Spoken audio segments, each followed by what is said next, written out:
విశాఖపట్నంలో గానీ లేదంటే ఆ చుట్టుపక్కల ప్రాంతాల్లో గానీ భూములు కొనాలి అంటే అంత ఆషామాషి వ్యవహారం ఏమి కాదు. ఒక సిటీలో అయితే మరీ దారుణంగా ఉంటది. ఎక్కడో దూరంగా ఉన్నా సరే ఒక గజం స్థలం కొనాలి అన్న మినిమం ₹1,00,000 పలుకుతుంది అని చెప్పి. కానీ అలాంటిది ఇప్పుడు ఒక అతిపెద్ద భూ కుంభకోణానికి ఏమన్నా తెరలేపుతోందా అధికార పార్టీ అనేది ఒక అతిపెద్ద చర్చ. ఇప్పుడు మొన్న టీసీఎస్ కి లీజ్ కి ఇచ్చారు ఎకరం ₹99 అలా ఎలా ఇస్తారు అనేది ఒక చర్చ అయితే నడిచింది. అయితే ఇప్పుడు అంటే ముందు ఒక్కళ్ళకి ఒక అతిపెద్ద ఒక సాఫ్ట్వేర్ ఇండస్ట్రీకి ఒక అతిపెద్ద కంపెనీకి ఇచ్చి తర్వాత తమ అనుయాయులకో లేదంటే బినామీలకో తమకు కావాల్సిన వారికి ఇంకా తక్కువకి ఇప్పుడు తాజాగా ఇదే వీళ్ళు రేట్ చేస్తున్న పాయింట్ వర్సా ఐటీ కంపెనీకి ఎకరం ₹59 ఇవ్వడానికి రెడీ అవుతున్నారు అనేది. ఇంకా అయితే ఇవ్వలేదు, రెడీ అవుతున్నారు, ఆ దిశగా నిర్ణయాలు తీసుకోబోతున్నారు. అంటే విశాఖపట్నంలో భూమి అంత చీప్ అయిపోద్దా? ఓకే, వీళ్ళు నిజంగా ఇస్తారా లేదా లేదు అంటే ఇది వైసీపీ ఆరోపణ అనే విషయం ఒకటి, అది పక్కన పెడితే నిజంగా అంత తక్కువ ధరలకి భూములు విశాఖలో ఉన్నాయా? ఎందుకంటే ముంబై తర్వాత ఆర్థిక రాజధాని ఆంధ్రప్రదేశ్లో విశాఖ అని చెప్పుకుంటుంటే అంత తగ్గిపోతున్నాయా ధరలు, తగ్గించేస్తున్నారా? ఇదే అంశం మీద చర్చించే ప్రయత్నం చేద్దాం. సార్, నిజంగా ఒక అతిపెద్ద భూ కుంభకోణానికి ఏమన్నా తెరలేపుతున్నారా లేదంటే ఇదొక వైసీపీ చేస్తున్న రాజకీయం అనుకోవాలా? నిజంగా ఒక కంపెనీకి అయితే ఓకే, ఇక వరుసగా ఇలాగ ప్రతిదీ ఈ రేటుకే రేపొద్దున అన్ని కంపెనీలకు ఇచ్చుకుంటా పోతే ఇంక విశాఖలో భూమి పరిస్థితి ఏంటి? బేసిక్గా ఒకటి ప్రజల ఆలోచన ధోరణి బట్టి ఉంటుంది. ప్రజల ఆలోచన ఎట్లా ఉంది? మన పిల్లలకు ఉద్యోగం కావాలి, ఉద్యోగం కావాలంటే కంపెనీ కావాలి, కంపెనీ కావాలంటే ప్రభుత్వం తక్కువకి ఇస్తేనే వస్తాయి కంపెనీలు. ఈ విధానం మనకి గత 30 ఏళ్లలో మన ఆలోచన ధోరణి మారిపోయింది. అంతకుముందు ఉన్నటువంటి ఆలోచన వేరు, ఇప్పుడు ఆలోచన వేరు. ఇప్పుడు ఫర్ ఎగ్జాంపుల్ ఇదివరకటి రోజుల్లో ఒక 20 ఎకరాలు అన్నారు అనుకోండి, ఏంది ఆడేవాడికి 20 ఎకరాలు ఇచ్చేది, రూపాయికి ఇచ్చేది?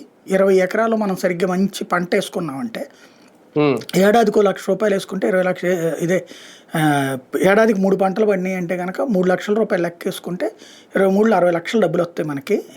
60 లక్షలతో మనం దాంట్లో పనిచేసే కూలీలు కానీ వీళ్ళందరూ వేసుకున్న 100 కుటుంబాలు బతుకుతాయి. 100 కుటుంబాలు లెక్కేసుకుంటే కుటుంబానికి 4 లెక్కన వేసుకుంటే 4,000 మంది ఇక్కడ బతికేస్తారు మనకి అని లెక్కేస్తారు. అప్పుడు 400 మంది అంటే 400, 100 × 4 400 మంది బతుకుతారు అని అప్పుడు లెక్కలు వేసుకునేవాళ్ళు. ఇది ఆనాటి ఆలోచన. అప్పుడు భూములు ఏమంటే ఇచ్చేవాళ్ళు కాదు, భూమిని ఒక తల్లిలాగా చూసేవాళ్ళు, ఒక సంపదలాగా చూసేవాళ్ళు. ఒక ఇంట్లో గోమాతని కానీ భూమిని కానీ అమ్మేవాళ్ళు కాదు, ఈవెన్ ఒట్టిపోయిన గేదెలను కూడా చూసుకునేవాళ్ళు. అప్పుడు 20-25 ఏళ్ల క్రితం అనుబంధం ఎక్కువ ఉండేది భూమితో కానిది. తర్వాత కాలంలో చంద్రబాబు గారు అప్పుడు సీఎం అయిన కొత్తల్లో ప్రారంభించినటువంటి విధానం నుంచి సైకలాజికల్గా మన కండిషన్ మారిపోయింది. బాబు గారు ప్రజల ఆలోచనని మార్చేశారు. ఎలాగా? ఏమయ్యా మొత్తం వ్యవసాయం మీద ఆధారపడితే ఎట్ట బతుకుతావు నువ్వు? ఆ పంటలు కష్టం వస్తుంది, వరదలు వస్తాయి, తుఫాన్లు వస్తాయి, గిట్టుబాటు ధర రాదు, తెగుళ్ళు వస్తాయి, వీటన్నిటి మధ్య నువ్వు నలిగిపోతూ ఉంటావు.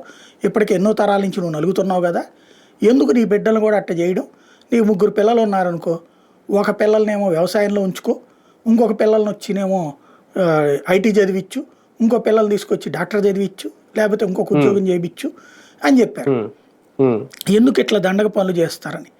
దండగ పనులు చేస్తారు అన్న మాటను పట్టుకుని రాజశేఖర రెడ్డి ఏం చేశాడు? వ్యవసాయం దండగంటావా చంద్రబాబు అని దాన్ని డైవర్ట్ చేశాడు. అటు రాజకీయం నడిచింది. అయినా పబ్లిక్ ఏమైంది? అట్లాగా తమ బిడ్డల్ని ఇట్లాగా ఉద్యోగాలకు పంపించడం ప్రారంభించారు. అలా ఉద్యోగాలకు వెళ్ళిపోయినటువంటి తరంతో ఏమైపోయింది? పల్లె ప్రాంతాల్లో ఈ తమ బిడ్డలందరూ కూడా హైదరాబాద్కో చెన్నైకో బెంగళూరుకో వెళ్ళిపోయారు. వాళ్ళు ఇప్పుడు ఒక ఫ్లాట్ కొనుక్కునినో ఓ లగ్జూరియస్ కాదు, ఓ రకంగా మిడిల్ క్లాస్, అబో మిడిల్ క్లాస్. ఇదివరకు వీళ్ళకి మళ్ళీ రూపాయి తగ్గితే ఎత్తుక్కునే పరిస్థితి లేదు ఇప్పుడు వాళ్ళ బిడ్డలకి, అంతే కదా. ఓ రైతుతో కంపేర్ చేస్తే రైతుకి వాళ్ళకి కూడా బ్యాంకు లోను ఈ గందరగోళం ఉంటుంది. వాళ్ళకి ఆ ప్రాబ్లం లేదు, అవసరమైతే పర్సనల్ లోన్ అయినా వస్తుంది. వాళ్ళు సెటిల్ అయిపోయారు. తమతో పోల్చుకుంటే తమ బిడ్డలు సెటిల్ అయ్యారు. ఇదివరకు ఈ రైతు 10 మందికి పని ఇచ్చేవాడు, ఈ బిడ్డ వేరే వాళ్ళ దగ్గర పనికి వెళ్ళాడు. కానీ పనికి వెళ్ళినా అక్కడ గౌరవం ఉంటుంది కాబట్టి అట్లా వెళ్ళిపోయారు. ఇక ఆ తరం వరకు వ్యవసాయం చేసుకున్నారు వాళ్ళు. ఇక ఒక స్టేజ్కి వచ్చేసిన తర్వాత ఏమైపోయింది? ఈ రైతులందరూ కూడా తమ పనిని మానేశారు, ఓపిక అయిపోయింది. ఈ కూలీలు దొరకట్లా గ్రౌండ్ లెవెల్. ఇలాంటి స్టేజీలో భూములు ఇచ్చేశారు అమరావతికి. ఎందుకని? అమరావతిలో 70-80% భూములు ఏవైతే ఇవ్వబడ్డాయో వాళ్ళు వ్యవసాయం చెయ్యట్లా, లీజులకు ఇచ్చుకున్న భూములు అయ్యి, కౌలుకి ఇచ్చుకున్న భూములు అనమాట. అట్లా ఇచ్చేశారు. అదే వాతావరణం ఇప్పుడు ఇక్కడ కూడా జరుగుతుంది. ప్రభుత్వాలకు కూడా పరిశ్రమలకు భూములు ఇవ్వడానికి ప్రజలు తప్పుపట్టట్లా. దాని కుంభకోణాలని ప్రతిపక్షాలు ఆరోపిస్తుంటే ప్రతిసారి కూడా, ఇదివరకు చంద్రబాబు ఆరోపించలేదా? అదానికి దోచి పెడుతున్నారా, లేకపోతే అంబానీకి దోచి పెడుతున్నారని వీళ్ళు మాట్లాడలేదా? వీళ్ళు ఇచ్చారు కదా పరిశ్రమలకి. కాకపోతే ఇంత చీఫ్ కాదు, ఇంత డెడ్ చీఫ్ కాదు, ఇంత డెడ్ చీఫ్ కాదు. వాళ్ళు ఇచ్చారు. ₹1,00,00,000 ఉండేదాన్ని 50 లక్షలకు 60 లక్షలకు ఇచ్చేవాళ్ళు. వాళ్ళు కొంచెం మొహమాట పడతారు కరప్షన్ చేసే దాంట్లో, తినరని చెప్పరు. వాళ్ళు కొంత మొహమాట పడతారు కొత్తగా అధికారంలోకి వచ్చారు కాబట్టి. వీళ్ళు దశాబ్దాలుగా అధికారం అలవాటైనటువంటి వాళ్ళు కాబట్టి పెద్దగా మొహమాట పడరు. పబ్లిక్ని ఎట్ట కన్విన్స్ చేసుకోవాలి వీళ్ళకి తెలుసు. కన్విన్స్ చేయడానికి, నేరేటివ్ థింకింగ్ క్రియేట్ చేయడానికి వీళ్ళ పత్రికలు ఉంటాయి, వీళ్ళ సోషల్ మీడియా ఉంటుంది. ఇంకేం బాధ? టీసీఎస్ అనే ఉన్న అడుక్కు తినే సంస్థ, వాళ్ళకి అంత చీఫ్గా ఇవ్వడానికి అడిగారా పోనీ? ఇంకోటి టీసీఎస్ ఇన్ఫోసిస్ కొన పెట్టింది కదా, దానికి ఏమన్నా జగన్మోహన్ రెడ్డి ఫ్రీగా ఇచ్చాడే ఏంది భూమి? భూమి ఏమి ఫ్రీగా ఏమి ఇవ్వలేదుగా ఇన్ఫోసిస్కి. అసలు ప్రభుత్వం బెనిఫిట్స్ ఏమున్నాయి అందులో ఓ రకంగా చెప్పాలంటే? వాడు ఎందుకు పెట్టాడు? ఒక్కసారి నా వీడియోలు ఫాలో అయ్యే వాళ్ళకి 1.5 నుంచి మొత్తుకుంటున్నాను నేను. 2 టైర్ సిటీకి సాఫ్ట్వేర్ కంపెనీలు వచ్చేస్తున్నాయి. 2 టైర్ సిటీ అంటే మన వైజాగ్ రాబోతున్నాయి. ఎందుకంటే బాంబే, చెన్నై, హైదరాబాదు, బెంగళూరు, కోల్కతా ఇట్లాంటి ప్రధాన నగరాల్లో పనిచేస్తే ఇదివరకటి రోజుల్లో అక్కడ 50,000 ఇస్తే గ్రేట్, తర్వాత 1,00,000 ఇస్తే గ్రేట్. ఇప్పుడు 2 లక్షలు ఇచ్చినా ఆఫ్టర్ ఆల్. ఎందుకంటే అక్కడ నిర్వహణ ఖర్చులు పెరిగిపోయినాయి. కార్లు వాడాలా, పెట్రోల్ డీజిల్ వాడాలా, పొల్యూషను, ప్లస్ మన బెజవాడలో 30,000 బతికినట్టు హైదరాబాద్లో 1,00,000 బతుకుతాడు. అంతే తేడా ఏం లేదు. బెజవాడలో 30,000 ఎట్ట బతుకుతాడో హైదరాబాద్లో ₹1,00,000 ఉన్నాడు అంతే బతుకుతాడు. పేరుకు అంకెల్లో మన అకౌంట్లో డిపాజిట్ తప్పించి నేను ప్రత్యక్షంగా చూశాను. నాకు బెజవాడలో ఉన్నప్పుడు 25,000 జీతం వచ్చింది, అంటే 10,000 జీతం వచ్చింది. అదే వైజాగ్కి వెళ్ళినప్పుడు 17,500 దాకా వెళ్ళింది. తర్వాత నా తిరుపతి వెళ్ళినప్పుడు 60,000 దాకా వెళ్ళింది శాలరీ. నా హైదరాబాద్ వెళ్ళినప్పుడు మాత్రం నాకు నరకంగా అనిపించింది. హైదరాబాద్ ₹1,00,000 జీతం తీసుకున్నా ఏ రోజున తృప్తి లేదు. కాస్ట్ ఆఫ్ లివింగ్ పెరిగిపోతుంది కాబట్టి మామూలుగా కూడా బతకచ్చు, కానీ ఏ బస్తీలకో వెళ్ళి కూర్చోవాలి అక్కడ. ఇక్కడ మనం బందర్ రోడ్లో బతికిన బతుకు అక్కడ బస్తీలో బతకాల్సి వస్తుంది, అంతే తేడా. తప్పేం లేదు బతకడంలో. నేను అందుకని బస్తీలోనే తీసుకున్నా అక్కడ ఇల్లు. నాలాంటి వాడు సర్దుకున్నాం, కానీ మిగతా వాళ్ళు సర్దుకోరు కదా. కాబట్టి ఈ కాస్ట్ ఆఫ్ లివింగ్ కారణంగా వీళ్ళందరూ వీటికి వస్తున్నారు. ఇది 2 టైర్ సిటీలని ప్రిఫర్ చేస్తున్నారు సాఫ్ట్వేర్ ఇంజనీర్. వీళ్ళకి బెజవాడ లాగానో గుంటూరు లాగానో ఉంటే నచ్చదు. ఎందుకంటే ఒక షార్ట్ డ్రెస్ వేసుకుని వెళ్తుంటే రోడ్డు మీద వెకిలిగా చూడటం, లేకపోతే ఆరాటంగా చూడడం అనేటటువంటిది నచ్చదు. కోల్కతా, హైదరాబాద్ అట్లాంటి చోట్లన ఎలాంటి డ్రెస్ వేసుకెళ్ళినా ఎవరు పట్టించుకోరు. వైజాగ్లో కూడా అట్లాంటి కాస్మోపాలిటన్ కల్చర్ ఉంది. ఎందుకంటే దశాబ్దాల తరబడి అక్కడ ఈ ఇతర రాష్ట్రాల నుంచి వచ్చిన వాళ్ళు ఉంటారు కదా, నేవీ వాళ్ళు, బిహెచ్ఎల్ ఇట్లాంటి వాటిలో అక్కడ వాళ్ళకి అలవాటు అయిపోయింది. వాళ్ళు ఏమి అక్కడ వేరేగా చూడరు కాబట్టి అక్కడ అలవాటు చేసుకుంటున్నారు కాబట్టి అక్కడికి రావడానికి ప్రిఫర్ చేస్తారు. అలా వచ్చేటటువంటి వాటి కోసం టీసీఎస్లైనా ఒప్పుకుంటే, ఇన్ఫోసిస్లైనా ఒప్పుకుంటే, రేపు పొద్దున ఇంకోడైనా ఒప్పుకుంటాడు. అది అలా వచ్చేవాడిని అడగాలి. ఇదే పాయింట్ సార్. ఇక్కడ వాళ్ళు అక్కడ ఇప్పుడు టీసీఎస్ లాంటి సంస్థ ఇక్కడికి వస్తే రావడానికి ఒప్పుకుంటది. అలాగని చెప్పి వాళ్ళు 99 పైసలకు రూపాయికి ₹10 ఏమని అడగరు కదా. అప్పుడు ఇంకా డిమాండ్ పెరుగుతుంది కదా భూమిది. నేను ఎందుకు అంటున్నానంటే సార్, వాస్తవానికి వైజాగ్ అనే కాన్సెప్ట్ గతంలో లేదు. ఎందుకంటే ఇంతకు ముందు చంద్రబాబు గారు అధికారంలో ఉన్నప్పుడు ఒక కియాకి ఎక్కడో అనంతపురం అవతల ఇచ్చారు, లేదంటే శ్రీ సిటీ అనేది ఎక్కడ పెట్టారు? శ్రీ సిటీ చంద్రబాబు గారిది కాదు, రాజశేఖర రెడ్డి టైంది. అదే అండి, అది ఎక్కడ పెట్టారు? అందులో ఉన్న కంపెనీ కదా ఇప్పుడు మన వందే భారత్ స్లీపర్ కి వాళ్ళే ఇస్తున్నారంట మొత్తం లోపల మెటీరియల్ అంతా కూడా. ఆ సిసిటీలో ఉన్న కంపెనీ ఏదో ఇస్తుందంట.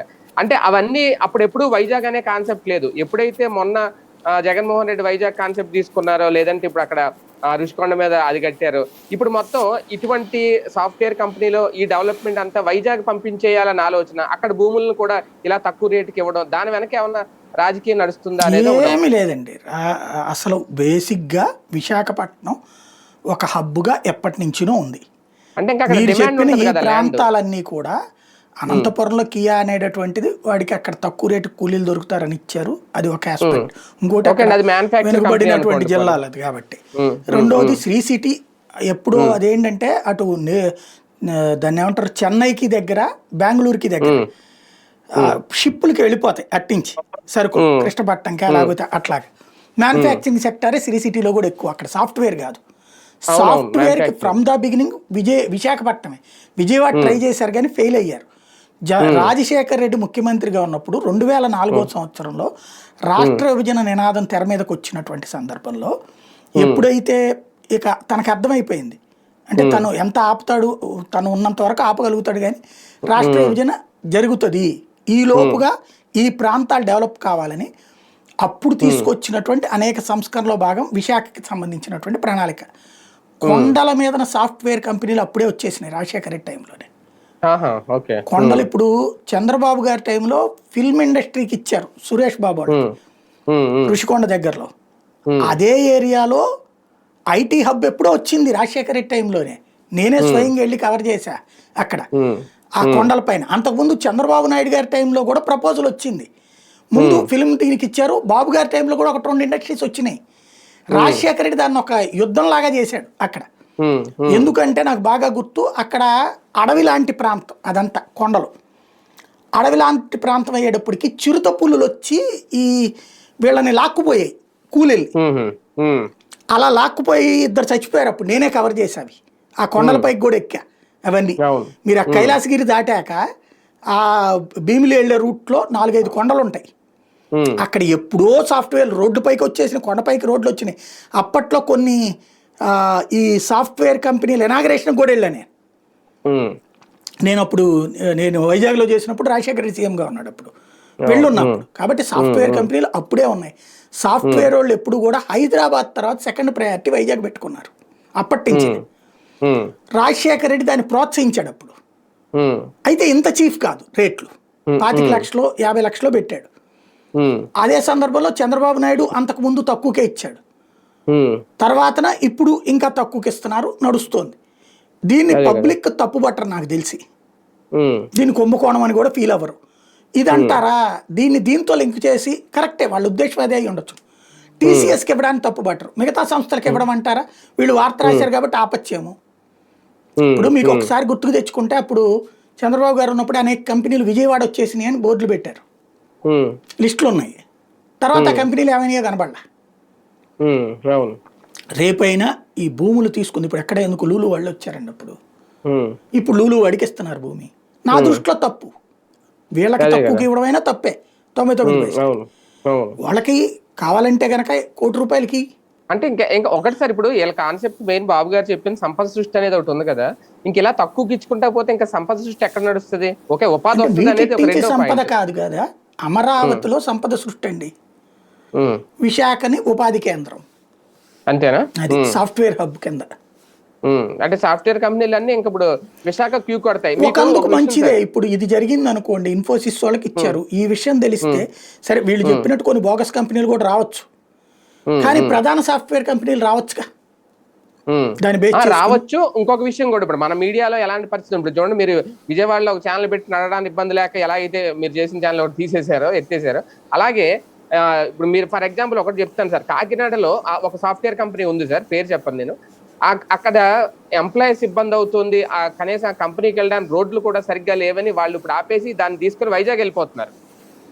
ఇవన్నీ చూసి అంటే ఇలాగా కొన్ని సాఫ్ట్వేర్ కంపెనీలు ఇప్పుడు అన్ని వైజాగ్ క్యూ కడితే వాటన్నిటికీ ఇలాగే తక్కువ ధరకు భూములు ఇస్తారా అనేది ఇవ్వని చెప్దాం, ఇవ్వకపోతే తప్పడదాం, మంచిదే కదా. ఒక హబ్ తయారవుతుంది. ముందైతే ఒకటి బిగిన్ అయితే, ఇప్పుడు ఫస్ట్ ఫేజ్లో 25 లక్షలకి 50 లక్షలకి ఇచ్చారు హైదరాబాద్లో భూములు.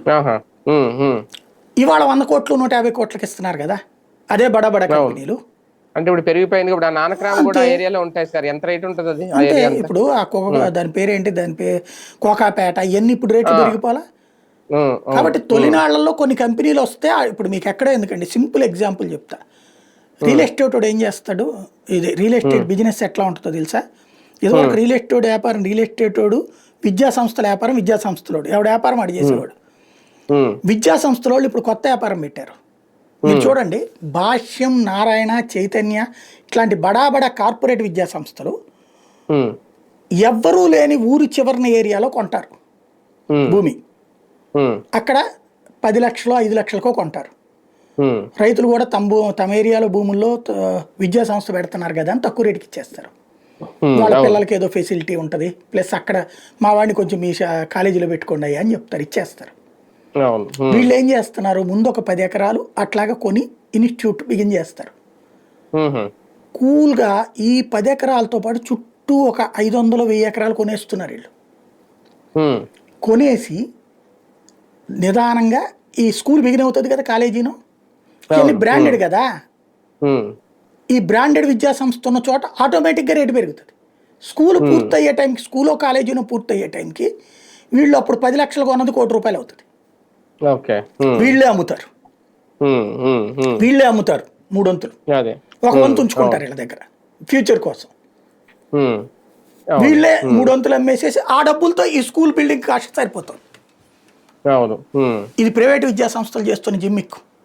అదే బడా కదా. బడా విద్యా సంస్థలన్నీ మీరు ఎక్కడ బెజవాడ గుంటూరులోనే చూసాను నేను బోల్డ్ అని స్కూళ్ళు అట్టగా.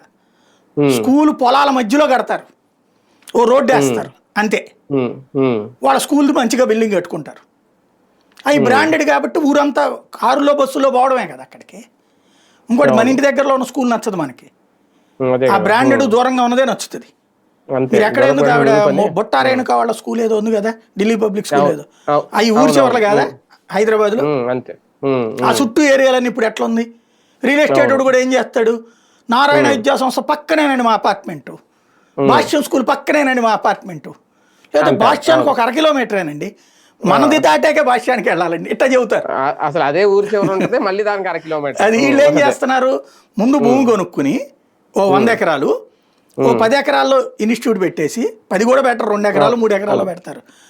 ఇందులో 50-60 ఎకరాలు వీళ్ళకి ఇస్తారు, రియల్ ఎస్టేట్ వాళ్ళకి అమ్ముతారు. రియల్ ఎస్టేట్ అపార్ట్మెంట్ ఫ్లాట్లు వేస్తారు. ఈ మధ్యన కొత్త కల్చర్ ఏంటంటే తల్లిదండ్రులు ఈ కార్లు వచ్చేసినాయి కదా కల్చరు, హై దాన్ని ఏమంటారు, hi fi HIG batch, highly income group. వీళ్ళు ఏం చేస్తున్నారంటే ఉద్యోగం ఊరి చివరినైనా పర్లేదు, ఇక్కడ ఒక ఫ్లాట్ కొనేద్దాం ఆ స్కూల్ దగ్గరలో, కాలేజ్ దగ్గర, తమ పిల్లల వయసుని బట్టి, తమ పిల్లలు చదువుతున్నది ఆ బ్రాండెడ్ స్కూల్ బ్రాండెడ్ కాలేజ్ దగ్గరలో ఓ ఫ్లాట్ కొని పడేద్దాం. ఇప్పుడు అంతా ఈజీ కదా. అవును. ఈ భార్య అక్కడ ఉంటుంటది, ఎట్లాగో ఇంట్లో పని వాళ్ళే కదా వండి పెట్టేది, వంట మనుషులే కదా, భార్య అక్కడ ఉంటుంది. లేదా భార్య భర్త కలిసి ఇక్కడ ఉద్యోగం చేస్తున్నారు అనుకోండి, వీళ్ళకి ఇప్పుడు ఇదివరకు అయితే కనుక వృద్ధుల్ని నిరాధారణంగా ఉంచేవాళ్ళు, ఇప్పుడు పల్లెటూరులో ఉన్న వాళ్ళ అమ్మ నాన్నని పట్టుకొచ్చి పిల్లల్ని చూసుకోవడానికి ఇక్కడ వదిలిపెడుతున్నారు. వీళ్ళకు మంచి ఫ్లాట్ ఇచ్చినట్టు ఉంటుంది, మా అమ్మ నాన్నలు చూసుకున్నాం అన్నట్టు ఉంటుంది, ఈ పిల్లలకి కాస్త సరిగ్గా వండి పెట్టేది ఉంటుంది టైంకి. ఈ మన కళ్ళెదురుగుండా కనబడుతున్న పిక్చర్ బాగుపడుతున్నారు అనుకుందాం. కానీ ఒకటి సార్, ఫైనల్ గా ఇందులో నిజంగా ఇది ఆరోపణ లేదో ఇంకొకటో, వాళ్ళకి కావాల్సిన వాళ్ళకి తక్కువ ధరకు భూములు ఇచ్చుకునే కాన్సెప్ట్ కూడా ఏమైనా నడుస్తుందా? రేపు జరుగుతుంది, ఆటోమేటిక్ గా జరుగుతుందండి. 100లో 40 జెన్యూన్ ఉంటాయి, 60 తప్పే ఉంటాయి. ఇప్పుడు నేను ఒక కంపెనీ పెట్టేసి కొత్తగా, లేదంటే మన ఇద్దరు కొత్తగా పేరు కంపెనీ పెట్టేసి మాకు భూములు ఇచ్చేయండి అంటే ఇచ్చేస్తారా? మనకెవ్వరు, ఇప్పుడు నీకు నాకు ఆ పలుకుబడి లేదు, ఎవడెవడు మనకి. కాబట్టి మనం వాళ్ళతో మేనేజ్ చేసుకోగలిగితే వెరీ సింపుల్. ఏంటంటే ఒక 10 ఎకరాలు మాకు ఇవ్వండి, ఒక ఎకరం మేము అటు పెట్టుకుంటాం, 9 ఎకరాలు మీరు వాడుకోండి అని చెప్పండి, ఇస్తారు. అలాంటి దాన్ని చెయ్యాలంటే మీకు నాకు వల్ల కాదు, కొంతమంది ఉంటారు థర్డ్ పార్టీ, ఇలాంటి చేయించి పెట్టగలిగిన కొంతమంది ఉంటారు. అది వైసీపీలోనైనా ఉంటారు, టీడీపీలోనైనా ఉంటారు. దాన్ని దళారి, బ్రోకర్, మధ్యవర్తి, కన్సల్టెంట్ ఇలాంటి పేర్లు ఏమైనా పెట్టుకోవచ్చు. వాళ్ళు మీకు లింక్ ఉంటే, వాళ్ళు మిమ్మల్ని అభిమానిస్తే, మీ వలన వాళ్ళకి ప్రయోజనం ఉంటుంది అనుకుంటే వాళ్ళు చేసి పెడతారటండి. అంటే దీనివల్ల రాష్ట్రానికి ఉపయోగం ఏమన్నా ఉంటదంటే, ఉపాధి మార్గంలో ఒకటి ఉంటది కదా. విశాఖ భూములు తక్కువకి వెళ్ళిపోతున్నాయి. ఇప్పుడు మొన్ననే పాప ఆయన పేరేంది, గంటా శ్రీనివాసరావు మన విష్ణుకుమార్ రాజు బాధపడ్డారు కదా, కనీసం విమానాలు కూడా లేవు అని. ఇది కాస్త కంపెనీలన్నీ వస్తే విమానాలు కాస్త సర్వీసెస్ పెరుగుతాయి అని చూద్దాం. అవును, రేపు ఇక్కడ అమరావతిలో అంతర్జాతీయ ఎయిర్పోర్ట్ వచ్చేస్తే ఇంకా డైరెక్ట్ వేస్తారేమో అటు ఇటు, Vijayawada to Visakhapatnam settle service లాగా. రైట్, చూద్దాం. నిజంగా విశాఖ భూములు చీప్ అయిపోతున్నాయా, ధర తగ్గుతున్నాయా? అలాగనే అందరికి ఇప్పుడు ఎవరు పడితే వాళ్ళు కొనుక్కుందామంటే అవదు. ఎవరు ఆ తక్కువ రేటుకి 99 బేసులకి 50 బేసులు ఎకరం ఎవరు. కాకపోతే కంపెనీలు వస్తా ఉంటే ఆ కంపెనీలకి సాఫ్ట్వేర్ కంపెనీలకి ఉపాధి దొరుకుతుంది ఆంధ్రప్రదేశ్ ప్రజలకి అనే ఉద్దేశంతో ప్రభుత్వం నిర్ణయం తీసుకుంటుందా, లేదంటే వైసీపీ వాళ్ళు రేట్ చేస్తున్నట్టు ఇందులో కూడా కుట్రకోణం ఉందా, ఒక అతిపెద్ద భూ కుంభకోణానికి ఏమన్నా తెరలేపుతున్నారు అనేది ఇంకా భవిష్యత్తులో చూడాలి.